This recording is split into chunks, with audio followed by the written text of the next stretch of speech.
Queridos, abram as vossas Bíblias no Evangelho do nosso Senhor Jesus Cristo, segundo escreveu Lucas, capítulo 5. Hoje nós estudaremos o capítulo 5 e o capítulo 6 da nossa revista. Na realidade, estudaremos o capítulo 5 e o capítulo 6 da Bíblia Sagrada do Evangelho de Lucas. E na nossa revista, a lição é a lição de número 4. Nós estaremos estudando esta lição de número 4, e o capítulo, que é consequentemente os capítulos 5 e 6 do Evangelho de Lucas. Nós temos por tema, para assim melhor direcionar o nosso estudo, o tema é milagres, ensinos e escolha dos apóstolos. O nosso texto áureo está em Lucas capítulo 5, versículo 17, o qual diz: Ora, aconteceu que num daqueles dias estava ele ensinando, e achavam-se ali assentados fariseus e mestres da lei, vindos de todas as aldeias da Galileia, da Judéia e de Jerusalém. E o poder do Senhor estava com ele para curar. A verdade prática diz assim: estudar a pessoa e a obra de Jesus deve nos levar à obediência e prática da sua palavra. A leitura bíblica para o nosso estudo está no capítulo 5, do versículo 1 ao versículo de número 26. É aquela leitura já conhecida por todos os irmãos. Eu lerei um versículo e os irmãos o outro após mim, assim até nós terminarmos toda a leitura sugerida. Lucas capítulo 5, versículo 1 ao 26. Vamos lá.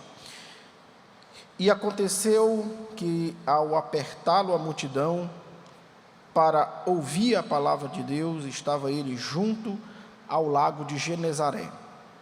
Viu 2 barcos junto à praia do lago, mas os pescadores, havendo desembarcado, levavam as redes.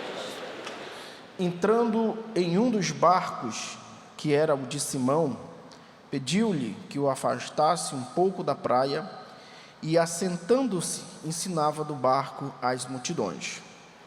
Quando acabou de falar, disse a Simão: Faze-te ao lago e lançai as vossas redes para pescar. Respondeu-lhe Simão: Mestre, havendo trabalhado toda a noite, nada apanhamos, mas sob a tua palavra lançarei as redes. Isto fazendo, apanharam grande quantidade de peixes, enfiam-se-lhes as redes.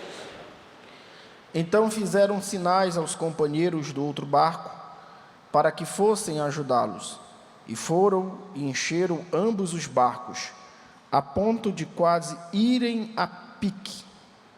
Vendo isto, Simão Pedro prostrou-se aos pés de Jesus, dizendo: Senhor, retira-te de mim, porque sou pecador. Pois, à vista da pesca que fizeram, a admiração se apoderou dele e de todos os seus companheiros. Bem como Tiago e João, filhos de Zebedeu, que eram seus sócios, disse Jesus a Simão: Não temas, doravante serás pescador de homens. E arrastando eles os barcos para a praia, deixando tudo, o seguiram. Aconteceu que, estando ele numa das cidades, veio à presença de um homem coberto de lepra. Ao ver a Jesus, prostrando-se com o rosto em terra, suplicou: Senhor, se quiseres, podes purificar. E ele, estendendo a mão, tocou-lhe, dizendo: Quero, fica limpo. E no mesmo instante lhe desapareceu a lepra. Ordenou-lhe Jesus que a ninguém dissesse, mas vai, disse: Mostra-te ao sacerdote e oferece pela tua purificação o sacrifício que Moisés determinou para servir de testemunho. Porém, o que se dizia a respeito cada vez mais se divulgavam, a seu respeito cada vez mais se divulgava, e grandes multidões afluíam para o ouvirem e serem curadas de suas enfermidades. Ele, porém, se retirava para lugares solitários e orava. Ora, aconteceu que num daqueles dias estava ele ensinando, e achava-se ali assentados fariseus e mestres da lei, vindos de todas as aldeias da Galiléia, da Judéia e de Jerusalém, e o poder do Senhor estava com ele para curar. Vieram então os homens trazendo-lhe no leito paralítico, e procuravam introduzi-lo, e pô-lo diante de Jesus. E não achando por onde introduzi-lo por causa da multidão, subindo ao eirado, o desceram no leito, por entre os ladrilhos, para o meio, diante de Jesus. Vendo-lhes a fé, Jesus disse ao paralítico: Homem, estão perdoados os teus pecados. E os escribas e fariseus arrazoavam, dizendo: Quem é este que diz blasfêmias? Quem pode perdoar pecados, senão Deus? Jesus, porém, concedendo os pensamentos, disse: Que aprovais o vosso coração. Qual é mais fácil dizer: estão perdoados os teus pecados, ou levanta-te e anda? Para que saibas que o Filho do Homem tem sobre a terra autoridade para perdoar pecados.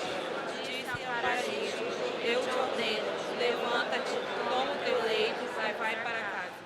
Imediatamente se levantou diante deles e, tomando o leito em que permanecera deitado, voltou para casa, glorificando a Deus. Todos ficaram atônitos, davam glória a Deus e, possuídos de temor, diziam: Hoje vimos prodígios. Pai, abençoa o teu povo nesta manhã, fala conosco através da tua palavra, em nome de Jesus. Amém, amém. Os irmãos podem assentar-se. Hoje nós temos 2 capítulos da Bíblia para analisarmos com um pouco mais de calma. Não iremos falar exaustivamente, ponto a ponto, das coisas que estão contidas ou narradas nesses capítulos, mas iremos abordar aquilo que entendemos como pontos principais da narrativa de Lucas nesses 2 capítulos. Organizamos, como de praxe, das nossas revistas, organizamos esses 2 capítulos em pelo menos 3 grandes sessões. A primeira sessão, nós iremos falar a respeito dos milagres de Jesus. Na segunda sessão, iremos falar sobre a cosmovisão do Filho do Homem. E na terceira sessão, iremos falar sobre os 12 apóstolos e as bem-aventuranças. Essas são as 3 grandes sessões das quais nós escolhemos para encaminhar ou direcionar o nosso estudo desses 2 capítulos, ou para esses 2 capítulos do Evangelho de Lucas.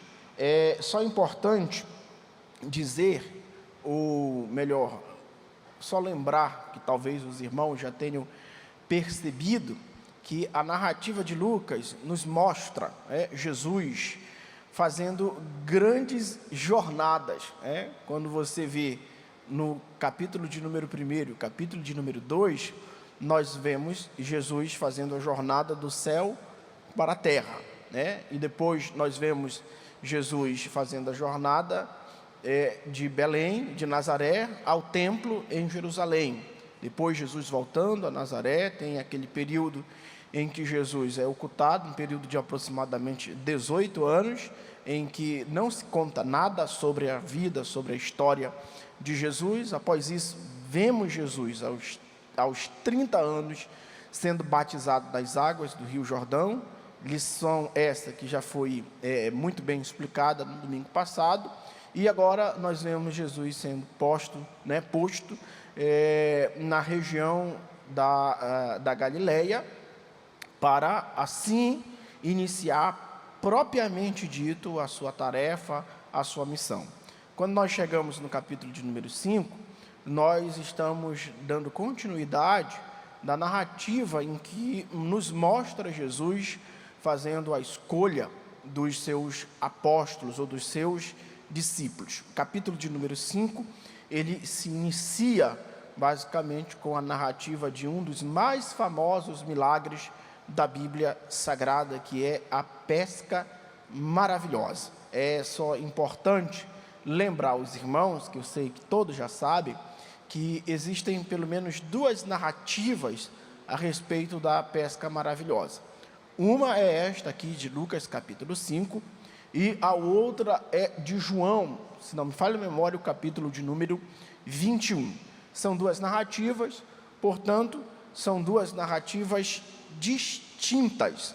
Então, isso nos mostra que Jesus efetuou esse milagre por pelo menos duas vezes. E por que nós entendemos que são narrativas distintas, a de João e a de Lucas? Por causa do período histórico que ambos apresentam. Por exemplo, na narrativa de Lucas, nós vemos que Jesus ele está escolhendo Pedro, chamando Pedro para assumir a missão de se tornar pescador, agora não de peixe, mas pescador de homens, pescador de alma. Nós vemos ali que Pedro está tendo o primeiro encontro com Jesus, talvez um dos primeiros encontros com Jesus, porque ao que nos parece também, de acordo com a narrativa de João, nos seus primeiros capítulos, antes da pesca maravilhosa, Jesus já havia tido encontro com Pedro, pois o seu irmão André já havia falado que ele, no caso Cristo, que Jesus era o Cristo, e portanto Pedro deveria segui-lo, mas Pedro relutou, e nós vemos uma narrativa dos milagres de Jesus, e depois vemos Jesus fazendo um milagre da pesca maravilhosa. Então em Lucas nós temos esse primeiro encontro, um dos primeiros encontros que Pedro tem com Jesus.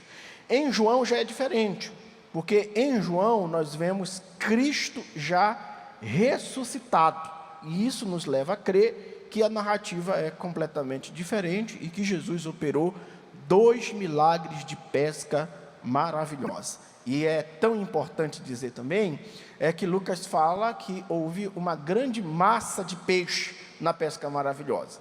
Em João marca o número de peixes, ele diz que foram 150 grandes peixes, que Pedro, Tiago e João pegaram ali no lago de Genezaré, ou Mar da Galileia, como quer que a sua tradução mostre.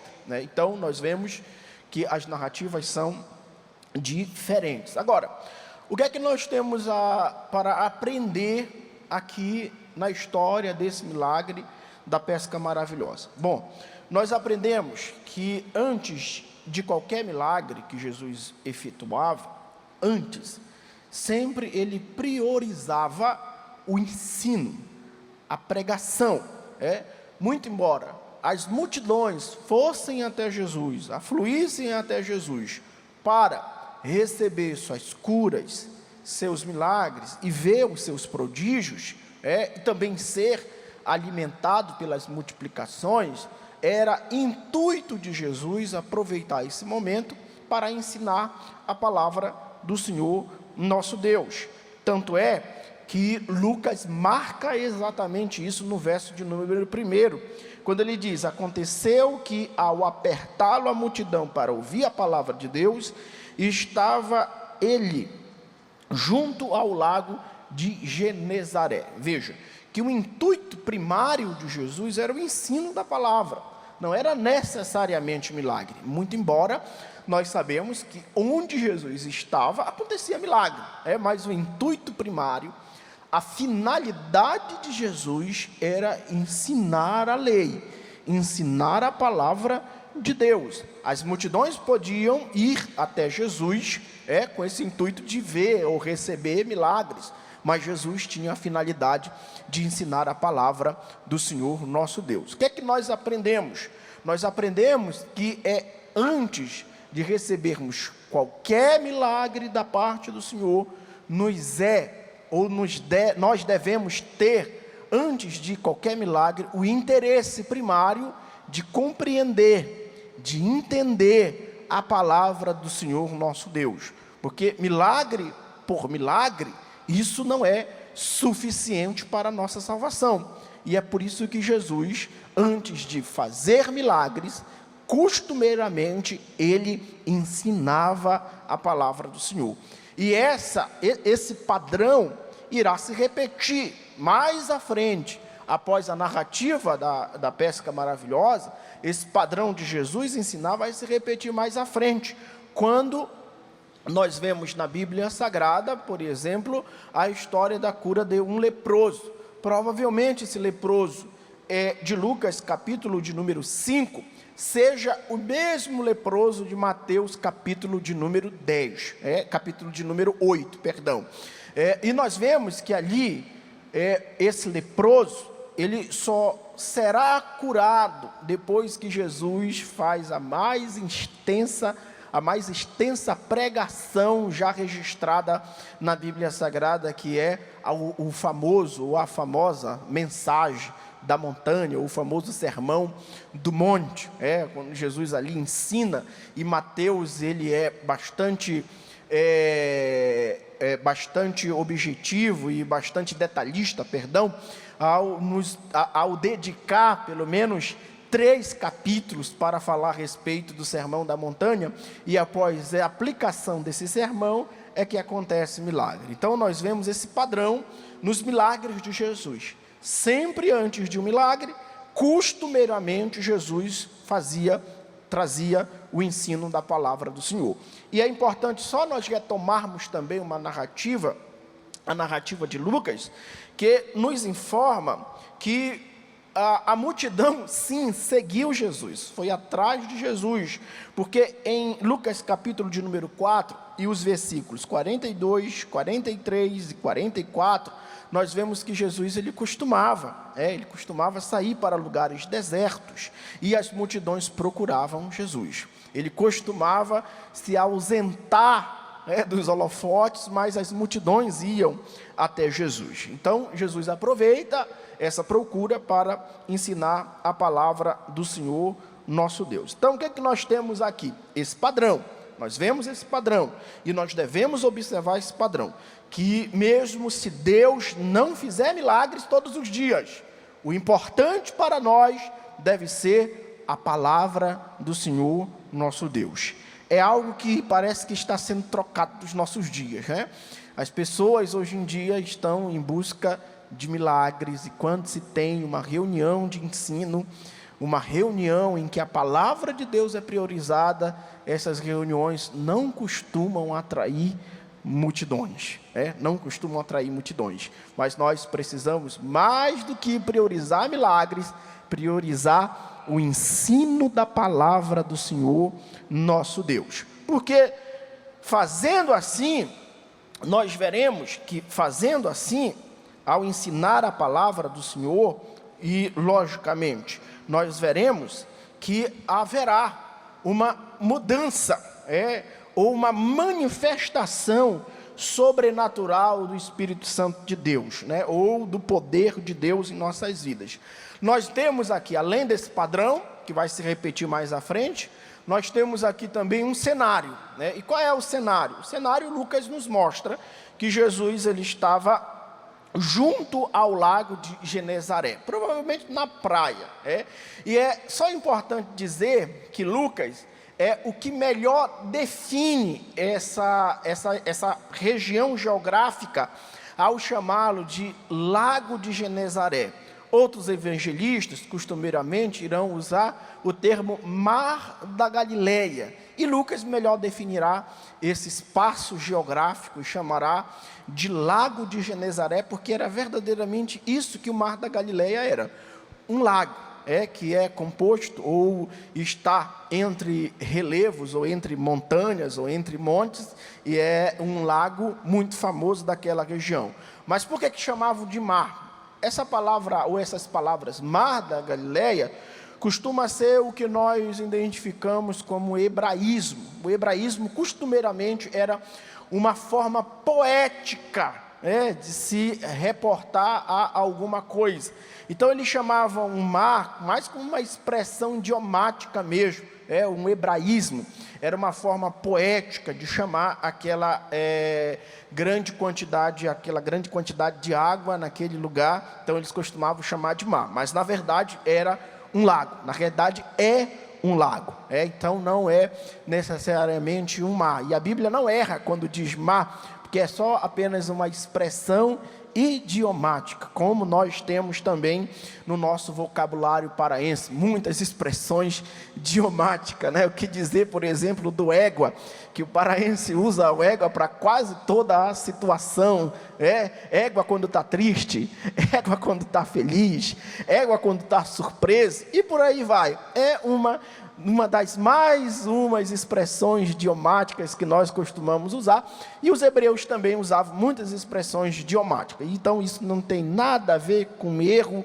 da palavra de Deus, como alguém costuma argumentar. Era uma expressão idiomática, é um hebraísmo. Então Lucas, ele nos apresenta esse milagre exatamente na beira desse lago famoso, ou na beira desse mar famoso. O que é que a Bíblia nos ensina? Que Jesus, ele viu ali 2 barcos, junto à praia, ele aproveitou o cenário, era uma multidão muito grande, Jesus aproveitou o cenário para ensinar, e Jesus, ele tem uma inteligência muito interessante nesse texto, como em todos os outros textos. Jesus, ele aproveita o espaço, que era um espaço aberto, e ele vai falar de frente, para as pessoas, ou seja, Jesus está de costa para a água e de frente para as pessoas, ou seja, Jesus estava falando a favor do vento, ou seja, Jesus está aproveitando o espaço geográfico para ensinar a palavra para todos que estavam ali, porque consequentemente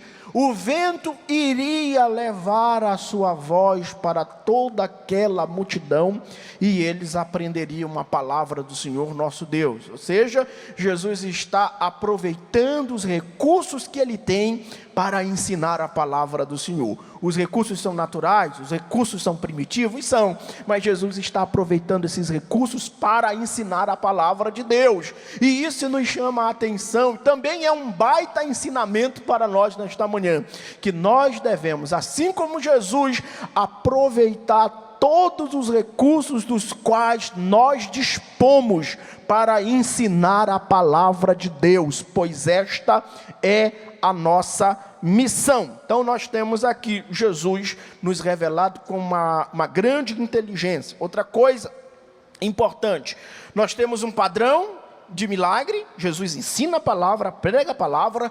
Nós temos um cenário, o mar da Galileia, nós temos a inteligência de Jesus, aproveitando o espaço, os recursos naturais para também ensinar a palavra de Deus.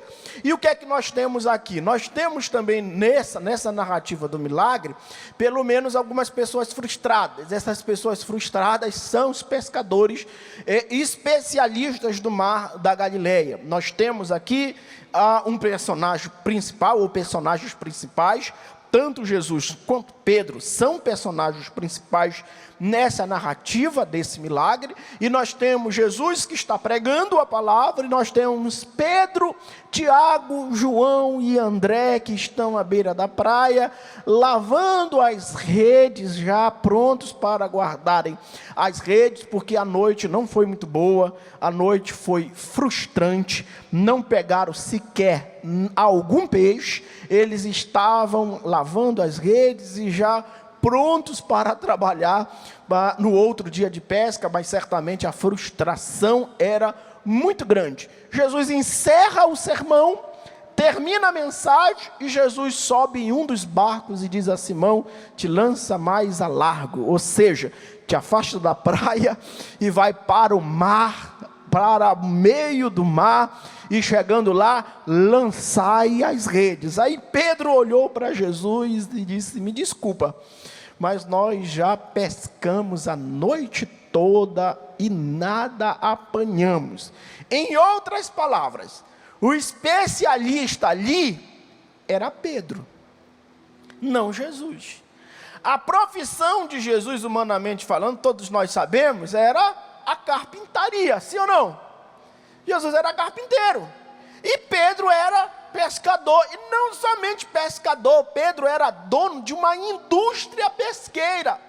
Os barcos que estavam ali no lago da Galileia eram barcos que provavelmente eram de propriedade tanto de Pedro como de João e Tiago, porque provavelmente eles tinham uma parceria empresarial ali. E Pedro, ele não era somente pescador, mas ele era especialista daquele lago. E ele entendeu que nada mais podia ser feito a não ser lavar as redes e guardar as redes. Mas chegou o carpinteiro de Nazaré, que não entendia humanamente falando de água, de peixe, mas ele disse: olha, Pedro, te lança mais a largo, vai para o meio do lago, e quando tu chegar lá, lança a rede. Aí Pedro diz: ó Senhor, eu pesquei a noite toda, mas se o Senhor está dizendo, então conforme a tua palavra, eu lançarei as redes.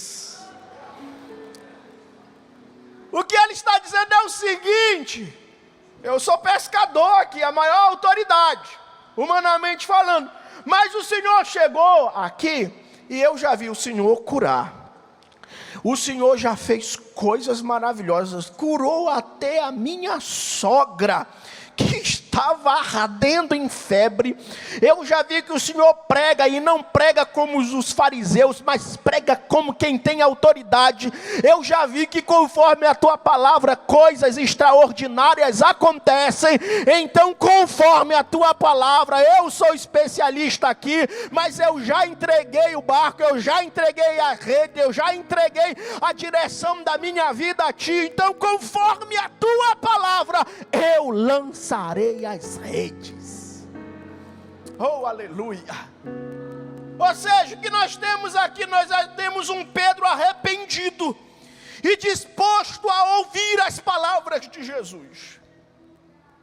Antes de qualquer milagre naquele momento acontecer, Pedro já estava disposto a obedecer a palavra de Jesus. A gente entende outra coisa sobre milagre, que geralmente a obediência gera milagres. Geralmente obediência gera milagres. E Pedro diz: ó, conforme a tua palavra eu lançarei. Aí o milagre acontece. O que é que nós temos? Nós temos um Pedro atônito. Nós temos um Pedro espantado. E nós temos um Pedro consciente da sua condição. Quando esse milagre acontece, Pedro chama os outros amigos, os outros barcos, enche-se todos os barcos a ponto de quase todos irem a pique, ou seja, naufragar. Aí nós vemos as falas de Pedro e isso aquece o meu coração, porque diante do milagre de Jesus, Pedro olha para Jesus e disse: Senhor, afasta-te de mim, porque eu sou um homem pecador. Ou seja, o milagre da pesca maravilhosa fez que naquele dia um especialista do lago da Galileia entendesse que aquilo ali não era meramente um milagre ou só mais um milagre de Jesus, mas aquilo ali era Jesus dando atenção para a condição pecadora de Pedro. Naquela noite, naquele dia, melhor dizendo, Pedro entendeu a sua condição, e a sua condição era de um dos piores pecadores, o mais miserável, o mais deplorável, e que Jesus era santo e que Pedro não era digno. Ele disse: Senhor, afasta-te de mim, porque eu sou homem pecador, não sou digno que entres em meu barco. Afasta-te de mim, Senhor. Olha o que nós vemos. Nós vemos que antes de milagre tem a pregação. Nós vemos que o milagre, antes do milagre tem a obediência. E nós vemos que após o milagre tem mudança, tem transformação. Os milagres de Deus vêm exatamente para mostrar para nós quem nós somos e a nossa condição pecadora. Os milagres de Deus, que são atos de sua bondade, de sua soberania, de sua misericórdia, de sua graça sobre as nossas vidas, vêm exatamente para mostrar o quão pecador nós somos, o quão miseráveis, pobres, nus nós somos. Podemos ter as maiores riquezas desse mundo, podemos alcançar os maiores estados, status deste mundo, mas se a graça de Deus não revelar a nossa miséria, nós seremos sempre os piores pecadores, os mais miseráveis. E o milagre da da pesca maravilhosa veio exatamente para mostrar isso a Pedro, que ele era miserável, que ele era pecador, que ele era alguém necessitado da graça de Deus e que não era digno de que nenhum milagre entrasse em seu barco, e que não era digno de nenhum ato de bondade, de misericórdia do Senhor. Nós precisamos entender isso diante da misericórdia de Deus, que nós não somos merecedores de nada. Todavia, somos necessitados. Merecedores não somos, mas somos necessitados. E seguindo a lógica desse milagre, Lucas vai narrar mais 2 milagres. E é dentro dessa lógica. Primeiro nós temos um Pedro que reconhece a sua miséria. No milagre do leproso, o que é que nós temos? Nós temos um leproso que ele entende que os milagres de Deus só acontecem conforme a vontade de Deus. Ele chega diante de Jesus e diz: Senhor, se tu quiseres, tu podes me purificar. Mateus diz que esse leproso chegou aos pés de Jesus, ele se prostrou. Ele se prostrou. E ele diz: se tu quiseres, tu podes me purificar. Ou seja, leproso não podia chegar perto de gente saudável. Conforme a lei de Levítico, todo leproso deveria, ao se aproximar de alguém saudável, com 15 metros de distância, gritar: leproso, leproso, leproso. Ou seja, para que ninguém tocasse ou chegasse perto dele. E esse leproso teve a audácia de chegar perto de Jesus, se dobrar e dizer: não me importa se eu infringir a lei, ou se isso vai gerar consequências para mim. O que me importa é chegar diante de ti com o coração quebrado, prostrado aos teus pés, e dizer: eu me subordino à tua vontade, se tu quiseres podes me purificar. Jesus olha para o leproso e diz: eu quero, seja limpo agora. Oh, aleluia, que maravilha. E Lucas é o único dos evangelistas que diz que esse homem ele era cheio de lepra, né? Coberto de lepra, cheio de lepra. É interessante isso aqui, porque Lucas está mostrando a sua habilidade médica, ou habilidade medicinal, ao narrar um fato que os outros evangelistas narraram também dizendo leproso, mas Lucas diz que ele era coberto, cheio de lepra. Ou seja, a lepra havia tomado tudo. Não era aquela lepra que dava para esconder, como Naamã fazia. Naamã escondia a sua lepra. Esse homem não, ele era coberto de lepra, não tinha como esconder. Cheio de lepra. Isso fala muito de como nós chegamos até Jesus, cheios de lepra do pecado. Cobertos de pecado. Jesus olhou para mim e disse: Jesus olhou para ti e disse: eu quero purificar tua lepra. Eu quero arrancar essa lepra. Você pode levantar suas mãos ao céu? Porque o que nós estamos falando é nada mais, nada menos a respeito da graça de Deus. Nós temos um pescador arrependido que entende a sua miséria, e nós temos um leproso que entende a sua condição e sabe que se Deus não operar, se Jesus não operar, se a vontade soberana de Deus não arrancar daquela situação, ninguém mais pode arrancar. O que nós entendemos é que assim a graça de Deus também fez conosco, nos tirou da nossa condição de miséria e nos tirou da enferma, nos tirou da doença, da lepra do pecado e nos reabilitou para a sua graça para a sua glória, para que nós dessemos louvor ao seu nome. Aleluia. No primeiro milagre nós temos um pecador que reconhece o seu pecado. No segundo milagre nós temos outro pecador que reconhece a vontade de Jesus. E no outro milagre, no paralítico de Cafarnaum, de tantas coisas, nós temos um pecador que não chegou até Jesus pelas suas pernas, mas que foi levado até Jesus. Isso é grandioso,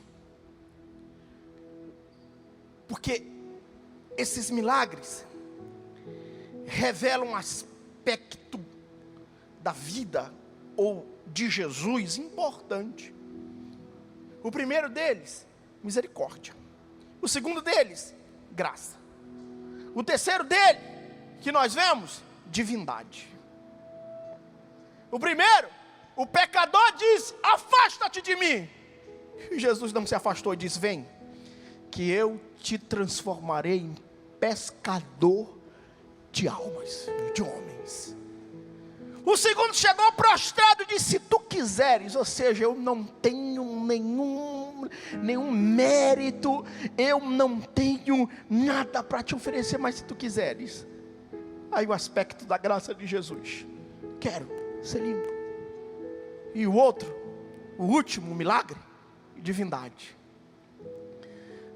O rapaz foi levado até Jesus por seus amigos, não chegou com as suas próprias pernas, porque ele era provavelmente um tetraplégico, foi levado em uma maca, não tinha força nos seus membros inferiores nem superiores, era um tetraplégico, estava em uma maca, há anos estava ali. E Jesus disse: olha, quando os rapazes colocam o aleijado ali, Jesus olha e diz: perdoados estão os teus pecados. Aí os fariseus, os saduceus olharam para aquela situação e dizem: ei, esse diz blasfêmia, porque ninguém pode perdoar pecado senão um, Deus. Jesus fez isso de propósito e sabia a reação que todos teriam ali. Jesus, entendendo o que eles estavam pensando, Jesus: olha, o que é mais fácil dizer para este homem? Perdoados estão os teus pecados, ou levanta-te, toma o teu leito e anda. Aí ele diz: para que saibais que o Filho do Homem não só tem poder para perdoar pecado na terra, eu digo a esse paralítico: levanta, toma o teu leito e anda. Ou seja, os milagres de Jesus revelam sua misericórdia, sua graça e sua divindade. Aleluia. Não tinha o que falar, porque Jesus fazia tudo pela autoridade do Pai. Não tinha o que dizer, porque Jesus fazia tudo pela autoridade de Deus. O que nós entendemos é que em cada milagre de Jesus em nossas vidas, nós vemos um pouco de sua misericórdia, um pouco de sua graça e muito de sua divindade, de seu poder sobre todas as coisas, de seu poder sobre tudo e sobre todos quantos podem glorificar o nome do Senhor nosso Deus. Por causa desses milagres, caminhando mais, por causa desses milagres, Jesus se inicia agora, aqui é o ponto de início da perseguição no ministério de Jesus. Esses milagres mexeram em um ninho de vespas, de abelhas, como o paraense está mais acostumado, em um ninho de caba, mexeu. Os fariseus e os saduceus agora vão fazer de tudo para encontrar em Jesus, pastor Itamar, algum desvio teológico, moral, religioso, político, jurídico para fazer com que Jesus fosse condenado de alguma maneira. Aí Jesus foi convidado para um jantar, lá estava Jesus e os seus discípulos, e os fariseus observaram que os discípulos de Jesus, eles não lavavam as mãos antes de comer. E muito mais que isso, Jesus foi convidado por alguém que era reconhecidamente inimigo dos judeus. Quem era esse alguém? Levi. E quem era Levi? Um publicano, um homem pecador, que os judeus tinham aversão a um cobrador de impostos. E Levi convida Jesus. Vai os discípulos de Jesus. Os fariseus estão ali no banquete, os discípulos de Jesus comendo de forma estranha. Os fariseus olham para aquilo e falam: olha, tu se assentas com um homem pecador? Aí Jesus dá a palavra que eu amo em Lucas. Uma das palavras que eu mais amo em Lucas é essa. Jesus diz assim: olha, eu não vim para os sãos, eu vim para os enfermos, para os doentes. Em outras palavras, eu prefiro me assentar com pecador que necessita da minha graça, do que com um religioso engessado pela religião, com a mente cauterizada, que não compreende a sua condição de pecador, de miséria. Eu prefiro me assentar com Levi, que está disposto a abandonar o seu pecado, do que com fariseus, que engolem mosquito e que coam camelos. Eu prefiro me assentar com homens que estão arrependidos, do que com homens religiosos e fanáticos que não entendem a graça e nem o mistério do reino de Deus. Eu prefiro me assentar com eles. Olha a cosmovisão de Jesus. Aí eles questionam Jesus que os discípulos comem demais, não jejuam. Olha só, eu acho que é daí que vem a fama de que crente come muito, né? Eu acho que é daí que se tirou a ideia de que crente não bebe, crente não vai para festa, para farra, mas crente come, irmão. Se há uma coisa que crente gosta de fazer, é comer. Crente não gosta de ser vegano, nem vegetariano. Crente gosta de comer, um açaí então. E os crentes já estão até tristes, porque o açaí já começa a aumentar de preço. Mas crente gosta de comer. Os discípulos Jesus é questionado por causa dos seus discípulos. Os discípulos não jejuam. Aí os fariseus perguntam: os teus discípulos não jejuam? Aí Jesus diz: olha, isso é bobeira. Não tem lógica os discípulos jejuarem enquanto o noivo está com eles. O noivo está com eles, tem festa, tem banquete, Alguém passa e diz: Jesus, vem comer. E os discípulos vão: não tem lógica. O noivo está com eles, para que eles vão jejuar? Eles estão se banqueteando em uma festa de meu reino, para que vão jejuar? Dias virão em que o noivo será levado, aí eles vão jejuar, mas agora não. E uma coisa vocês não entendem, que não tem como derramar vinho novo em odres velhos, em odres velhos. O odre ali é uma espécie de vasilhame que era feito de couro curtido, provavelmente de carneiro ou de cabra, que conforme ele colocava-se ali vinho novo, e conforme o vinho ia envelhecendo, e o odre também, a fermentação ia sendo produzida e o vinho ia se tornando mais forte. E se colocasse um vinho novo em um odre desse que passou por um processo de fermentação, certamente a fermentação do vinho iria romper o odre.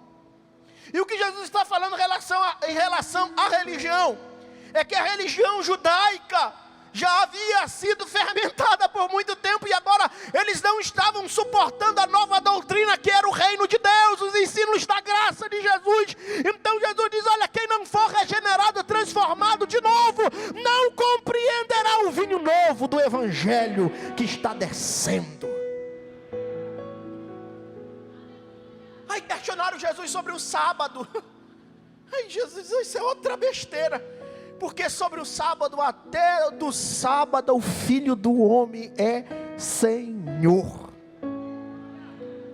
Havia um costume entre os fariseus, entre os rabinos, que eles costumavam a dedicar o maior tempo de sua vida para cumprir a lei. Conforme eles iam cumprindo a lei, o maior cumpridor era tido como um homem de uma maior perfeição. Só que eram 613 preceitos a serem observados. Teve um rabino, eu me esqueci o nome dele, que ele chegou a cumprir até 230, se não me falha a memória, preceitos. E ele era tido como um dos rabinos mais cumpridores da lei. Para alguém dizer que era senhor do sábado, esse alguém deveria cumprir os 613 preceitos da lei perfeitamente. E era entendido que nenhum homem tinha essa capacidade. E Jesus chega e diz: olha, isso é besteira, eu sou o Senhor do sábado. Ou seja, eu cumpro perfeitamente toda a lei. Eu não sou simplesmente um homem, eu sou divino. Eu sou aquele que santificou o sábado. Eu sou aquele que deu o princípio do sábado para vocês. Isso é besteira. Para encerrar esses milagres e essas perseguições contra Jesus, nós vemos que Jesus fixa a escolha de 12 homens. E é interessante nessa escolha de 12 homens, que entre os 12 apóstolos, estava ali um que era traidor, o Judas. E pastor Itamar, Jesus sabia. Jesus sabia. E alguém pergunta: mas por que Jesus deixou um traidor participar de todo o trajeto dele? É porque Jesus não descarta ninguém, irmão. Jesus não joga fora ninguém. Até um pecador que não iria se arrepender e estava num barco, estava na missão com Jesus, ele não descarta ninguém. Quem costuma descartar alguém somos nós, mas Jesus não. Jesus não. Judas era traidor, mas de uma forma que a gente ainda não compreende de uma maneira tão plena. Judas servia perfeitamente os propósitos de Deus. A gente não entende isso. Por que tem escândalos na igreja? Por que tem falsos irmãos na igreja? Porque tem pessoas que não são arrependidas e estão em cargos na igreja, não é?